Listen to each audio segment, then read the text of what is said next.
गिला गिला गिला दिल गिला गिला, मिला मिला मिला कोई मिला मिला। दोस्तों, अक्सर आपने अपने आसपास या फिर न्यूज़पेपर्स में और टीवी में ऐसी खबरें जरूर सुनी होंगी कि कहीं पर किसी लड़के ने किसी लड़की को छेड़ा है, उसके साथ बदतमीजी की है और लड़की ने जाकर पुलिस कंप्लेन कर दी है।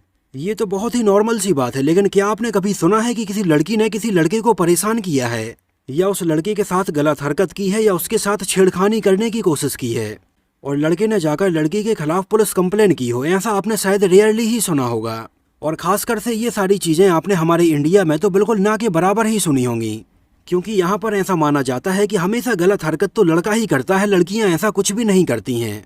लेकिन ऐसा नहीं है, चाहे लड़का हो या फिर लड़की हो, अगर किसी की सोच खराब है तो कोई भी ऐसा कर सकता है। तो आज के इस बेहद ही रोचक वीडियो में हम कुछ ऐसे ही टॉपिक पर बनी फिल्म ऐतराज के बारे में बात करने वाले हैं, जो कि आज से लगभग 18 साल पहले सन 2004 में रिलीज हुई थी और उस समय के हिसाब से बहुत ज्यादा बोल्ड फिल्म थी। एक तो पहली बात, फिल्म का सब्जेक्ट ही बहुत ज्यादा बोल्ड था और इसमें बहुत सारे ऐसे सीन भी रखे गए थे जिनको शायद आपने अपनी फैमिली के साथ बैठकर तो नहीं देखा होगा, लेकिन आगे चलकर आपने ये फिल्म जरूर देखी होगी। एक्चुअली बॉलीवुड में इस तरह के सब्जेक्ट के ऊपर बनी ये पहली फिल्म थी और शायद इसके बाद भी ऐसी फिल्में नहीं बनाई गई हैं। तो फिल्म ऐतराज कई मायनों में एक बहुत ही यूनिक और बहुत ही अलग तरह की फिल्म थी। इस बेहतरीन फिल्म को सन 2004 में दिवाली के वेकेशंस में 12 नवंबर को रिलीज किया गया था, जिसमें हमें अक्षय कुमार, प्रियंका चोपड़ा, करीना कपूर, अन्नू कपूर, परेश रावल, उपासना सिंह और अमरीश पुरी जैसे एक्टर्स नजर आए थे। डायरेक्ट किया था बॉलीवुड में सस्पेंस और थ्रिलर फिल्मों के मास्टर डायरेक्टर अब्बास और मस्तान की जोड़ी ने, जिन्होंने बॉलीवुड को एक से बढ़कर एक बेहतरीन थ्रिलर फिल्में दी हैं। यहाँ तक कि आज जो अक्षय कुमार को खिलाड़ी नाम मिला हुआ है वो भी अब्बास मस्तान ने ही दिया था, जो कि सन 1992 में आई अक्षय कुमार के कैरियर की पहली बड़ी हिट फिल्म साबित हुई थी। और खिलाड़ी के बाद अब्बास मस्तान ने अक्षय कुमार के साथ फिल्म अजनबी बनाई और फाइनली ऐतराज बनाई। फिल्म की कहानी लिखी थी श्याम गोयल ने, जो कि वैसे अब्बास मस्तान की ज्यादातर फिल्मों की कहानी लिखते आए हैं। फिल्म को प्रोड्यूस किया था बॉलीवुड के खुद एक जाने माने राइटर, डायरेक्टर और प्रोड्यूसर सुभाष घई ने, अपनी प्रोडक्शन कंपनी मुक्ता आर्ट्स के बैनर तले। एक्चुअली मुक्ता A2 के नाम से आपने बड़े बड़े शहरों में जो सिनेमा की चेन देखी होगी वो सुभाष घई की ही है। फिल्म ऐतराज के बेहतरीन म्यूजिक एल्बम को कंपोज किया था हिमेश रेशमिया ने, जहां इसके म्यूजिक एल्बम में इसके 8 ओरिजिनल गानों के अलावा 7 रीमिक्स गाने भी रखे गए थे। फिल्म का म्यूजिक एल्बम बेहतरीन था और लगभग हर किस्म के गाने इसमें हमें सुनने के लिए मिले थे, जैसे गीला गीला गीला, दिल गीला गीला, वो तसव्वुर का आलम, ताला तुम, ये दिल तुम पे आ गया, आंखें बंद करके और इसका टाइटल सॉन्ग ऐतराज। इन बेहतरीन गानों में आवाजें थीं उदित नारायण, अलका याग्निक, अदनान सामी, सुनिधि चौहान, अलीसा चेनाय, के और कुणाल गांजावाला की। गानों के लिरिक्स लिखे थे समीर ने और उस टाइम पर फिल्म की ऑडियो कैसेट को लोगों ने बहुत ज्यादा पसंद किया था और सन 2004 में इसकी लगभग 15 लाख से ज्यादा ऑडियो कैसेट्स को सेल किया गया था। इसका एक गाना गीला गीला गीला, दिल गीला गीला बहुत ही अलग तरह का गाना था और इसमें किया गया डांस भी काफी अलग था। अब बात करें अगर इसके बजट और बॉक्स ऑफिस कलेक्शन के बारे में, तो इसका बजट रखा गया था लगभग 11 करोड़ रुपए और उस टाइम पर इंडिया में इसने लगभग 15 करोड़ 58 लाख रुपए का कलेक्शन किया था। पूरे देश भर में इसको उस टाइम पर लगभग 375 स्क्रीन पर रिलीज किया गया था और इसने वर्ल्ड वाइड में उस टाइम पर लगभग 26 करोड़ 4 लाख रुपए का कलेक्शन किया था और इसको उस टाइम पर सिनेमा हॉल में देखने के लिए लगभग 52,65,000 लोग आए थे। अगर आपने भी ये फिल्म उस टाइम पर सिनेमा हॉल में देखी है तो हमें उस सिनेमा हॉल का नाम और शहर का नाम भी जरूर मेंशन करना। एक्चुअली उस टाइम पर हुआ ये था कि फिल्म ऐतराज का क्लैश 3 फिल्मों के साथ हुआ था और ये सारी फिल्में दिवाली के वीकेंड पर ही रिलीज हुई थी, इस वजह से इसके कलेक्शन के ऊपर काफी फर्क भी पड़ा था। फिल्म ऐतराज के साथ सेम उसी दिन रिलीज होने वाली और बाकी फिल्में थीं शाहरुख खान की फिल्म वीर ज़ारा, अभिषेक बच्चन की राम गोपाल वर्मा के द्वारा डायरेक्टेड फिल्म नाच और फिल्म मुगले आजम का कलर्ड वर्जन। उस दिन इन 4 फिल्मों का क्लैश हुआ, जहां पर सबसे ज्यादा पैसे कमाए थे शाहरुख खान की फिल्म वीर ज़ारा ने। लेकिन इतनी बड़ी फिल्म के सामने भी फिल्म ऐतराज ने काफी अच्छा कलेक्शन किया था। हालांकि फिल्म ऐतराज सन 2004 में बॉक्स ऑफिस पर एक एवरेज फिल्म रही थी और इस साल सबसे ज्यादा पैसे कमाने वाली फिल्मों की लिस्ट में 11वें नंबर पर थी। इस साल शाहरुख खान की फिल्म वीर ज़ारा और मैं हूं ना पहले और दूसरे नंबर पर रही, धूम तीसरे नंबर पर रही, मुझसे शादी करोगी चौथे नंबर पर रही और फिल्म खाकी 5वें नंबर पर रही। आगे चलकर फिल्म ऐतराज जब टीवी पर आई और लोगों ने इसको और ज्यादा देखा तो इसको बहुत ज्यादा पसंद किया और इसको IMDb पर 10,000 से भी ज्यादा लोगों ने 6.6 आउट ऑफ 10 रेटिंग दी हुई है। एक्चुअली शायद आप सबने भी ये फिल्म देखी ही होगी और इसके सब्जेक्ट के बारे में भी आप जानते ही होंगे, लेकिन क्या आप ये जानते हैं कि फिल्म की कहानी और इसकी थीम बिल्कुल एक रियल इंसिडेंट पर आधारित थी? कैसे एक आदमी के साथ एक लड़की जबरदस्ती करती है और ये पूरा मामला कोर्ट में पहुंच जाता है, जहां पर इल्जाम केवल और केवल लड़के के ऊपर ही लगाया जाता है और उसी की गलती मानी जाती है। एक्चुअली डायरेक्टर अब्बास मस्तान जिस टाइम पर सन 2003 में अपनी film Tarzan the wonder car की शूटिंग कर रहे थे, उस टाइम पर लगभग जुलाई सन 2003 में बहुत सारे न्यूज़पेपर्स में कोबे ब्रायंट के बारे में बहुत सारी खबरें जगह जगह पर सामने आ रही थीं, जिनके ऊपर एक होटल में काम करने वाली लगभग 19 साल की लड़की ने बहुत सारे सेक्सुअल हैरासमेंट के आरोप लगाए थे। हालांकि स्टार्टिंग में तो कोबे ब्रायंट का ये कहना था कि उन्होंने ऐसा कुछ भी नहीं किया है, उन्हें फंसाया जा रहा है। हालांकि जब उस लड़की ने आगे चलकर पुलिस कंप्लेन की और पुलिस ने जब जांच पड़ताल की, तब कोबे ब्रायंट ने माना कि हाँ ऐसा हुआ जरूर है। हालांकि कोबी का इस बारे में ये कहना था कि उन्होंने जबरदस्ती नहीं किया है, जो भी हुआ है दोनों की मर्जी से हुआ है। कोबी ने ये बात अपनी वाइफ को भी बताई तो उनकी वाइफ भी कोबी के बिल्कुल सपोर्ट में थी। कोबी की वाइफ का सपोर्ट उस टाइम पर उन्हें इतना ज़्यादा था, जहां पर उनकी वाइफ का ये कहना था कि वो मानती हैं कि इन दोनों के बीच में कुछ हुआ होगा, लेकिन उनके पति ने जबरदस्ती नहीं की होगी। आगे चलकर कोर्ट में जब इसकी हियरिंग हुई तो रेप टेस्ट किट और पॉलीग्राफ टेस्ट भी हुआ। उनके खिलाफ अरेस्ट वारंट भी रिलीज किया गया और कोर्ट में ये केस काफ़ी लंबा भी चला, जिसकी वजह से कोबी को बहुत सारे ब्रांड्स ने बाहर निकाल दिया। वो बहुत सारे मैच भी नहीं खेल पाए। हालांकि बाद में आगे चलकर कैसे भी करके इस पूरे मामले को सॉर्ट आउट किया गया। उस टाइम पर अब्बास मस्तान ने जब इस पूरे केस के बारे में पढ़ा तो ये उन्हें बहुत ज़्यादा अलग लगा और उन्होंने सोचा कि इसके ऊपर उन्हें एक फिल्म बनानी चाहिए।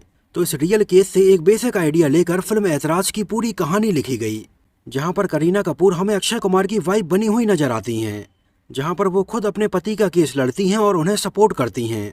हालांकि रियल केस में कोबी की वाइफ वकील तो नहीं थी, लेकिन उनका सपोर्ट उन्हें बहुत ज़्यादा था।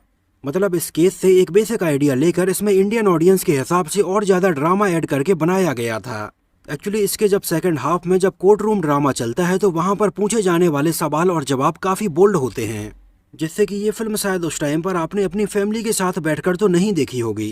एक्चुअली सन 2004 का जो साल था वो बॉलीवुड में काफ़ी बोल्ड फिल्मों का ही साल था। जिस साल हमें ऐतराज जैसी फिल्म के अलावा इमरान हाशमी और मल्लिका शेरावत की एक और काफ़ी बोल्ड फिल्म मर्डर भी देखने के लिए मिली थी, जो फिल्म भी सन 2004 में अपने इतने ज़्यादा बोल्ड कंटेंट को लेकर लोगों के बीच में बहुत ज़्यादा पॉपुलर रही थी। उस टाइम पर ऐसी फिल्में देखने के लिए काफ़ी ज़्यादा जद्दोजहद करनी होती थी, क्योंकि उस टाइम पर ऐसी फिल्मों को आप अपनी फैमिली के साथ बैठकर तो देख नहीं सकते थे, और अगर देखते भी तो बार बार कोई भी सीन आता तो आपको पानी पीने का बहाना बनाकर उठकर जाना ही पड़ता। और उस टाइम पर यूट्यूब और इंटरनेट भी नहीं था कि कहीं पर कोई भी फिल्म देख लो। अगर आपने भी उस टाइम पर कुछ ऐसी ही फिल्मों को देखने के लिए जद्दोजहद की है तो हमें कमेंट सेक्शन में ज़रूर बताना। इसके अलावा फिल्म ऐतराज के लिए डायरेक्टर अब्बास मस्तान की पहली पसंद अक्षय कुमार ही थे, जिनके साथ वो सन 2001 में भी फिल्म अजनबी में काम कर चुके थे।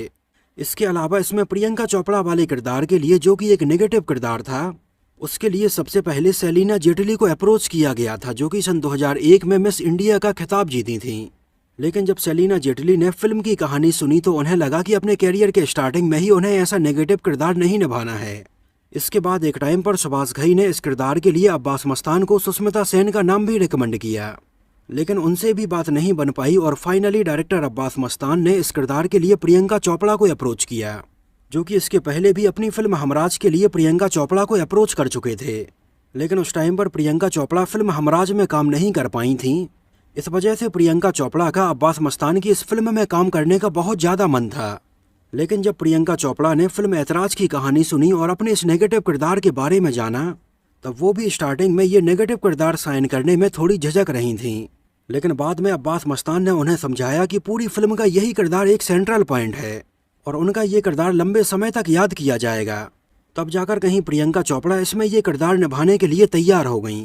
और बाद में हुआ भी कुछ ऐसा कि जब ये फिल्म रिलीज हुई तो प्रियंका चोपड़ा की परफॉर्मेंस को लोगों ने बहुत ज़्यादा पसंद किया। यहाँ तक कि प्रियंका चोपड़ा को इस फिल्म के लिए बेस्ट विलेन का फिल्म फेयर अवार्ड भी दिया गया था। और प्रियंका चोपड़ा उस टाइम पर ऐसी सेकंड एक्ट्रेस थी जिन्हें ये बेस्ट विलेन का फिल्म फेयर अवार्ड मिला था। एक्चुअली इसके पहले सन 1997 में आई फिल्म गुप्त में बेस्ट विलेन का फिल्म फेयर अवार्ड काजोल को दिया गया था।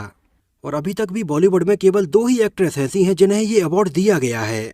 हालांकि उर्मिला मातोंडकर को उनकी फिल्म प्यार तूने क्या किया के लिए, बिपाशा बासु को जिस्म के लिए, शबाना आजमी को फिल्म मकड़ी के लिए, प्रीति जिंटा को फिल्म अरमान के लिए और अमृता सिंह को फिल्म कलयुग के लिए नॉमिनेशन तो मिला था, लेकिन ये अवार्ड जीत नहीं पाई थीं।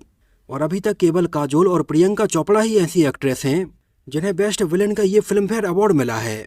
और फिल्म गुप्त में काजोल और ऐतराज में प्रियंका चोपड़ा की परफॉर्मेंस लोगों को आज तक याद होगी। प्रियंका चोपड़ा ने बताया कि उस टाइम पर वो फिल्म ऐतराज के साथ और भी बहुत सारी फिल्मों की शूटिंग कर रही थीं। तो जिस टाइम पर उन्हें फिल्म ऐतराज के लिए शूटिंग करनी होती थी तो इसके लगभग 1 घंटे पहले वो अपने आप को मेंटली प्रिपेयर करती थीं, क्योंकि इस तरह के किरदारों को बहुत अच्छे से पर्दे पर उतारने के लिए मेंटली भी बहुत ज़्यादा प्रिपेयर होना जरूरी होता है। उन्होंने बताया कि जिस टाइम पर उनके और अक्षय कुमार के बीच में ये इंटीमेट सीन फिल्माए जाने थे, जिस सीन में प्रियंका चोपड़ा हमें अक्षय कुमार से ज़बरदस्ती करती हुई नजर आती हैं, उन्होंने बताया कि इस सीन के कंप्लीट हो जाने के बाद भी वो लगभग 1 घंटे तक रोती ही रहीं। उन्होंने बताया कि एक्चुअली वो उस टाइम पर इस किरदार से बाहर ही नहीं निकल पा रही थीं, और बाद में जब डायरेक्टर अब्बास मस्तान ने और खुद अक्षय कुमार ने उन्हें बहुत ज़्यादा समझाया तब वो नॉर्मल हुईं। इंटरेस्टिंग बात यह है कि जहां फिल्म ऐतराज में सेलिना जेटली उस टाइम पर ये किरदार नहीं निभा पाई थीं, तो आगे चलकर सन 2011 में जब कन्नड़ा भाषा में इसका रीमेक बनाया गया, जिसमें हमें कन्नड़ा सिनेमा के सुपरस्टार उपेंद्र भी नजर आए थे, इसमें सेलिना जेटली ने ये नेगेटिव किरदार निभाया था। ये फिल्म थी सन 2011 में आई कन्नड़ा फिल्म श्रीमती। इसके अलावा अब्बास मस्तान की पहली पसंद अक्षय कुमार की वाइफ के किरदार में करीना कपूर ही थीं, जो भी इसके पहले अब्बास मस्तान की फिल्म अजनबी में काम कर चुकी थीं, जिनका नाम फिल्म में प्रिया सक्सेना रखा गया था। एक्चुअली अगर आप अब्बास मस्तान की लगभग सारी ही फिल्मों में उनकी हीरोइनों के नाम को नोटिस करेंगे तो आपको अब्बास मस्तान की ज़्यादातर फिल्मों में उनकी हीरोइनों के नाम प्रिया ही मिलेंगे। चाहे बाजीगर हो, दरार हो, चोरी चोरी चुपके चुपके हो, अजनबी हो, हमराज हो या फिर ऐतराज हो, अब्बास मस्तान की इन सारी ही फिल्मों में उनकी एक्ट्रेस जो कि पॉजिटिव किरदार निभाती हैं उनका नाम प्रिया ही रखा गया था। फिल्म ऐतराज की एक और ख़ास बात ये थी कि इसमें हमें प्रियंका चोपड़ा अमरीश पुरी की वाइफ बनी हुई नजर आती हैं, जिनकी उम्र अमरीश पुरी से लगभग आधे से भी कम होती है। तो वहीं इसी साल सन 2004 में ही आई फिल्म मुझसे शादी करोगी में वो हमें अमरीश पुरी की बेटी बनी हुई नजर आई थीं। फिल्म मुझसे शादी करोगी सन 2004 में पहले रिलीज हुई थी, जिसमें अमरीश पुरी और प्रियंका चोपड़ा हमें बाप बेटी के किरदारों में नजर आए थे। और इसी साल फिल्म ऐतराज थोड़ी लेट रिलीज हुई थी, जिसमें ये हमें पति पत्नी के किरदारों में नजर आए थे, और इन दोनों ही फिल्मों में हमें अक्षय कुमार भी नजर आए थे। एक्चुअली इस साल आई अमरीश पुरी की ये दोनों ही फिल्में उनके कैरियर की कुछ आखिरी बेहतरीन फिल्मों में शामिल रहीं, क्योंकि इसके अगले ही साल सन 2005 में बॉलीवुड के one of the greatest villain Amrish Puri की मृत्यु हो गई थी। एक्चुअली उन्हें एक बहुत ही rare kind of blood cancer था, उनकी सर्जरी हुई लेकिन वो बच नहीं पाए थे। फिल्म ऐतराज की ज़्यादातर शूटिंग मुंबई में, पुणे में, गोवा में और साउथ अफ्रीका के केपटाउन में की गई थी। इसके अलावा उस टाइम पर प्रियंका चोपड़ा एक साथ बहुत सारी फिल्में कर रही थीं। इस वजह से उस टाइम पर प्रियंका चोपड़ा अपने ज़्यादातर प्रोड्यूसर्स को ये बोलती थीं कि वो ज़्यादातर फिल्मिस्तान में ही अपनी फिल्म को शूटिंग करें, जहाँ पर वो फिल्म ऐतराज की शूटिंग कर रही थीं, जिससे कि वो कम समय में ज़्यादा फिल्मों को और ज़्यादा सीन शूट कर पाएँ। इसके अलावा इसमें अक्षय कुमार और प्रियंका चोपड़ा के ऊपर फिल्माया गया एक गाना ऐतराज आपने ज़रूर देखा होगा। इस गाने को सुनिधि चौहान ने गाया था और इस पूरे गाने को केवल एक ही टेक में शूट किया गया था। मतलब इस गाने को अगर आप ध्यान से देखेंगे तो इसमें आपको बीच में कोई भी कट नज़र नहीं आएगा, और अक्षय कुमार और प्रियंका चोपड़ा की ज़बरदस्त केमिस्ट्री हमें इस गाने में देखने के लिए मिली थी, जिस पूरे गाने में प्रियंका चोपड़ा अक्षय कुमार को सेड्यूस कर रही थीं और कैमरामैन उनके पीछे पीछे घूम रहा था। इस पूरे गाने में बीच में कहीं पर भी कोई गलती नहीं हुई और ये पूरा एक ही टेक में कंप्लीट हुआ। एक्चुअली बॉलीवुड में ऐसे समय समय पर कई गाने बनाए जाते रहे हैं जिनको केवल एक ही टेक में शूट किया जाता है। जैसे फिल्म मैं हूं ना का एक गाना आपको याद होगा, चले ऐसे हवाएं सनन सनन। ये पूरा गाना भी लगभग 2 मिनट से ज़्यादा एक ही टेक में शूट किया गया था। इसके अलावा सन 2015 में आई फिल्म दिल धड़कने 2 का भी एक गाना था, गल्ला गोड़ियाँ। ये पूरा का पूरा गाना भी केवल एक ही सिंगल टेक में शूट किया गया था। इसके अलावा बॉलीवुड में फिल्माए गए कुछ और भी ऐसे गाने हैं जिनके बारे में हम किसी वीडियो में डिटेल से बात करेंगे। इसके अलावा फिल्म का जो एक पॉपुलर गाना था, गीला गीला गीला दिल गिला गिला, एक्चुअली इस गाने का पूरा म्यूजिक आर कैली के एक गाने से कॉपी किया गया था। इसी धुन को कॉपी करके आगे चलकर विजय आत्मा ने भी एक गाना बनाया था, थोया थोया करके।